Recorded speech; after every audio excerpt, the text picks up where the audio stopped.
say to people who perhaps are not well practiced or well skilled or feel like they're not well skilled in this department of wellness and mental health? The message is pretty straightforward. When you're not well practiced, practice.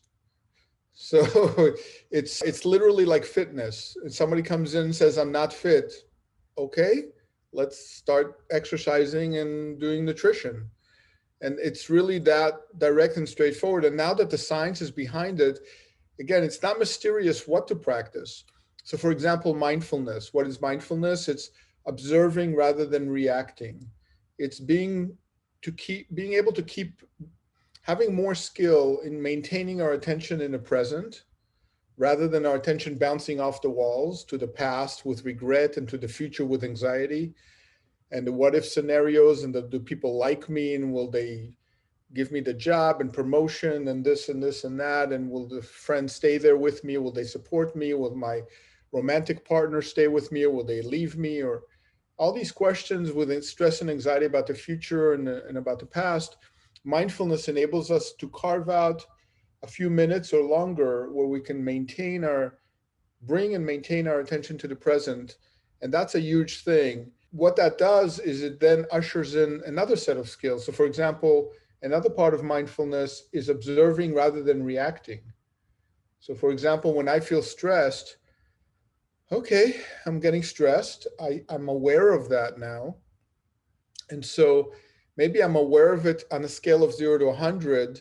If you consider low stress down here, 20 or 30, and maybe moderate stress, 50, and then panic attacks are 90.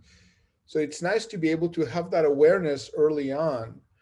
And because early on, we can do something about it. By the time we have the stress up here, or if we think about frustration, irritation, anger, rage, by the time it gets up here, it's very hard to regulate. But early on, if we have that skill, that we become aware of that, we can do something about it. Like, for example, take 2 or 3 deep breaths. That, if the people listening to this do nothing else but do that, it will be worthwhile getting this to folks. When you get stressed, anxious, frustrated, irritated, angry, those 5 emotions, for example, to consider those opportunities to practice. And so those 3 magic words, opportunities to practice, and now we're delineating what skill sets to practice when you're experiencing those challenges in life. Yeah, I love that you're approaching this from this point of view of all are welcome. It's okay if you are not super proficient at this, right? That just like with everything else that you've learned at some point in your life, you weren't good at it and you had a learning curve with it. So that the baby steps of practicing mindfulness and that awareness